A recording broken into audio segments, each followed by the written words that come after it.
OKFM 101.7. Honorable Dr. Clement Apaak, MP for Busa South, Deputy Ranking Member on Education. Memoiano pay. Kwame Joso na mechia unipa. Oina na Kwame amo. Somebody Kwame to the power to. Kwame to the power to. Kwame to the power to the producer so Kwame. Kwame and Kwame. Producer so Kwame nti Kwame no kwa emiensa. No kwa Kwame be se me di me ya. Me ba be Kwame na ma be kan. Mo ba no so be se me join ni. Me ko bi. Ya nyu na mo to na di. We ja won wa pan for me ji obi a. Ye nyina yeso ya jo so pa. Na me hu se wo de asem bi aba. Na asem a wo de aba ne se aban de WAEC ka 50 million series WAEC anti na no so na masate se aban so e ba be release says kanu as part payment no e de ama Dr. Ama akasa e ho na enkomo ya tisai yo kwa me de nchia ba matiefo nyina de kan aban e de WAEC ka 23 million. Okay. 23 million.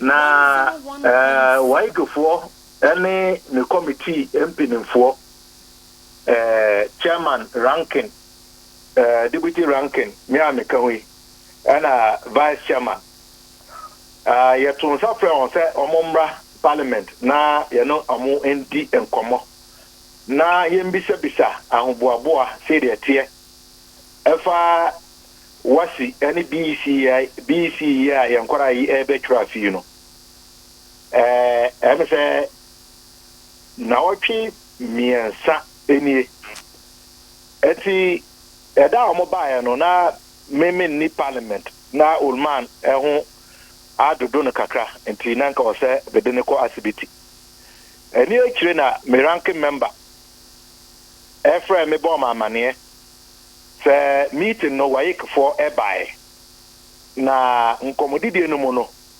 WAEC for editor committee enim se aban edi omoka 23 million saa kano eye sika anke wase aban etua ma WAEC juma wodi efa BC ne wasi ati etwemu that is 2021 won tua nika enwie enti aka 23 million. And almost also can say, one being here 96 million. Na on the abobo on na 2022 was in BEC no. Then you know at me akoso 13. And the better yenimono. Say that you know the say committee no the chairman no any vice MPP. And ranking deputy NDC. It is a some way about say ya. Na chairman na said ye and I said the vice. So one also ever fra by mumpini for minister and I said ministry and I said director general GES. So we na WAEC for edia betu nim. Nti dia na moye afa ho. Ndi ebedi be busum na wotwe mienu ekire na yente hwe enfri WAEC for say bia aban e de 23 million ama won ana sempo 96 million no ye di hu dwuma no ana me ranking member actual statement say will be ready on the floor of parliament na sada no so no na other paper no loaded na chese nsema yedi atu enim pre-program no na edoso and the ranking anya ho and make sa statement no and about 2 days after and Dr. Bichum eba parliament me am questions bebrebe me bisa no oba say obeyi no na ba ko efa nkora no epia no ho nsem a ye ka enya wieye I'll be I know say aban at the buffer stock food supplies got 340 40 million. Naba also EFA capitation grant ho a yedeka going back all the way to 2019-2020 different tranches. Our year I know say processes are on course. From 40 million. Honorable, Mami Yes. Musa we buffer stock a profit making entity. Ana eden. Many are me do. Okay. Was a very good idea. Dear check at what we say dear Mayano. But I asked a question on the capitation. What's the capitation? So who yapa? I know na headmasters, basic schools, you know. Puno and answer Puma Bibu and no more there. Now matter chalk, or matter markets. No matter what they saying. Books in a church and Korani din womono. Na empo kanino omo de so moka sene sports program na asefo. Nti kwa enkwe no eno say dadwen pa ema the head of basic schools. Dodo na omo amobotom sika ena teachers omobotom sika na omo yi ede ye de wo se nka omo de capitation grants me ye. But educhum ka say the question ka e wo ho but HBR no they very bear some 14 billion. Mikasa Sade no to me say bisa question I don't know call Honorable Cecilia Dapaho. Say ono na acting minister for gender, children and social protection. Meka kwasa me bona baso. Meka say she's doing a young woman's job. As I say on one ministry water and sanitation. Anya de kitwa. And I have the was Sunday or the Ministry for Gender, Children and Social Protection. I know to move do ye. Sunday Aswano. And they even commended her. And that question was about school feeding caterers, you know. And I know I can't say, strike, you know, or money strike bill. As I said, my final questions now, the time that the strike was on. And I obey, you know, at the time that the strike was off. Let me be trying to say, I know, feeding caterers now, I say, Sika, ya de mama say, I'm from feeding a child per day, 97 pesos, you know. Okay, ebeya, woman tum, they should raise it. And no, say that is currently not in the works. In the idea chain, you know, and I'm addressing parliamentary press corps on all of these issues. And I'm beside, say, I buy Eddie buffer stock food supply cut 340 million. And so you say Parliament, you know. Okay. You two the case you Ama pay permission 2.3 billion. Say I'm financing secondary school program for 2022. And they are banning saying now, yet to me allocate our approval 2.3 billion. And yet we owe buffer stock food suppliers 340 million. Enuntino. Good one, Anna, and Yanana common supply Emma secondary school, no. Woman Jai, Ama a comma Ama heads of government assisted secondary schools, CHASS, local chapters, Upper East, Upper West, Greater Accra, Eastern, and I'm Yami Jackson, so it's a yet or more among Krata, Alikia Yogun. But it is a problem across board. Our Musu, Sir, and Koye, and Kramodi, and Kranedi, Ama Wofano, Ludwana, Fransuna, Omodia Betuga, Sir, and Koye, Sir, if you don't know anyhow, the only a kid to be, and I am Pono, a deal on pa, Omutmidi, a Bianebako, one staple, sir, a Mutmidi Musa 3 times a day, and answer Coco twice a day, and then answer 4. And I raise all of these questions. And I'm a day where you diano a tuja. Ebisa say, I don't think I buy a day where you cut 23 million. I want you to try. I want you to ask or move here 96 million to prepare for WASI 2022. And government has not made that resources available. And you know, me say, I was appealing to government to ensure that this arrears, 23 million is paid. And then the request for 96 million, when you be being found, say the it will not disrupt the calendar of WAEC. Preparing for exams, it is not a 1 day or 1 week or even 1 month issue. They have to go through a lot of processes before they can even print the exam questions and so forth and so forth. A cha ebe ha dwen megidi say nunti na WAEC for eba say e bedin keka ho no wo de to committee mpenimfo enim na oni miwie yi nyamete say menu aketwa Reverend Tim Fodwo, Deputy Minister for Education. Say me Dr. Apaak me ya propaganda enya no kwede biara da say aban e de WAEC ka. Government has properly and adequately resourced WAEC. They made their mekano. Yembongu. Essentially, no, Reverend Tim Fodwo, Ekache Ghana for say, me Dr. Apaak, me ditro. Menso, me ditro, me vandal. Your motto, NSA true start. And in your main child, dear, and H Friday, and Dr. Prince Ama, our deputy chairman of the Education Committee. MP for Kwesimentum, not an NDC MP Dr. Apaak or NDC MP Peter Nochukoto. This is an NPP MP, or part of the leadership of the Education Committee. Or got the interview and Oka say, and the crap. Say, I buy at the WAEC cut this and arrears from the 2021 bill. I was a buy 3 and 1 year. I cut 23 million.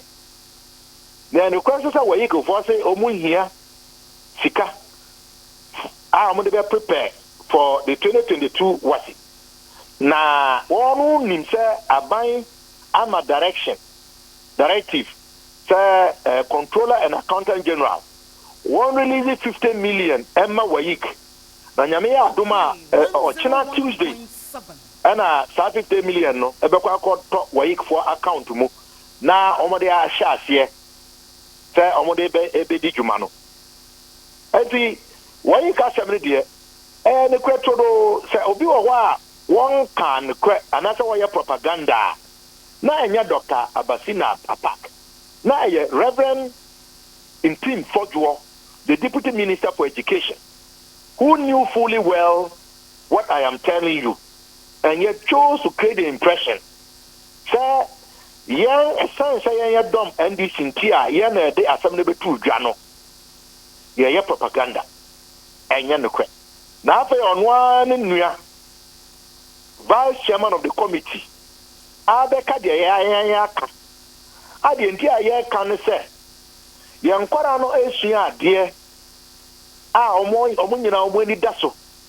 so timetable e de ama won se ombetwo wasi no won be kwa akotro a ye bo aban kokko se won pesika no won fa ma WAEC na bibi antochema we boni ben na yai entino e wo se yen a Ghana for edi djuma hyen sa se yendi ema won no abrebia no yemfa ne kwadie ene we should use integrity and honesty. The kwadie no yema no nya djuma se bibi atochema na se de aban wo se oye no wantumi anya aban mo mpenifo asede so mbeba ba kirekiremu se ni se nti ena e bia we no yentumi enso ano rather than trying to create the impression that those who raise these issues are telling lies or want to give government a bad name. And for any make us say I have a ward in senior high school. Or a candidate. I have another ward who is also preparing for BCE. Me bushe for me ma, me nephews, me nieces, home. And se bibi a touch ma. Anya obako for maybe I'm free abu bebe say. Ang marudan kukankurnipo nipo yung biga marudan kukankurnipo yung biga ensure twa anya obaba ko emma enkwa na ensure ebuon. It is important that those of us in leadership we are candid about issues that affect the people, and then if we cannot meet our obligations to them, no, let's explain to them why we cannot meet them. Nti megidi sa minua ketwa Reverend Intim Fodwo. I was say a chaupa. Emma me any committee, any Ghana for. Esan say no na ebeka ade enya ne kre. Enya me any committee. Kwame. Obi say buffer stock. Buffer stock. Whoa. Yeah. Me too. What's a buffer stock? A profit making company. Entity another. Entity. In the strict sense, you know, buffer stock now you can ask them, you know. And yet the type of buffer stock that many people are envisioning. You know. Why? Because if you look at the strict definition of a buffer stock, and only say a state institution are buying a menisika pudo, not yet see a dying akakaka, huge warehouses. Now, say, if we are for a door mundu bayana, a bra aba a boa, no boa, a cock from no. Not one or top. Then they then go and process and store that food, especially grains, you know, in huge quantities. Nase, a total binase, a hunchaba, anase, a comba, anase bia, and shona and toye, another fertilizer no way ya. Na, if you are near a cosroa, then the buffer stock will now release food now, while stored in storage, you know. Sort here, at a cheaper price as a buffer, that is the name, to cushion the situation and the food needs of the people. Say the bear, and can I took off for missing 500 Ghana cities, they brought 250, and also one I don't know, and so no boa cosrono. Buffer stock, buffer stock now, you can kind home, you know. Buffer stock should have been able to release huge quantities of grains, beans, maize, and asifwano, and that would have forced the prices down on the market, which would have made life a bit more bearable. But buffer stock, we know one yes, I want to me. It is the only say. One in the context of senior high schools in Miano, one no a pen crop. Now our mamo contract and other contracts. So schools. Yeah, I want upper east, upper west, and I say Bulsa south, Bulsa north, and I say New Duabeno. Wona, you will see what I am our contract, no. Sir, compare in Yano Neto. Nako supply Mawon. Now, who supply Mawon? Now, yet Yauka. So, in the current arrangement of the buffer stock that we know, by and large, you can describe it as a company that is only making interventions. On one we share the need in Riania or the suppliers, you know, say woman Franco schools. It in many ways, you know, it is a limited liability company, as far as I can tell, given the scope of Inejumano. It is a worker. So moya make me ama I don't know. Ona mo medase anopai bibia ne ebesa kasa. Mezo medase bebre mo nya menye adwuma. Medase. Ona mo Dr. Clement Apaak ne na atwen compacho. OKFM 101.7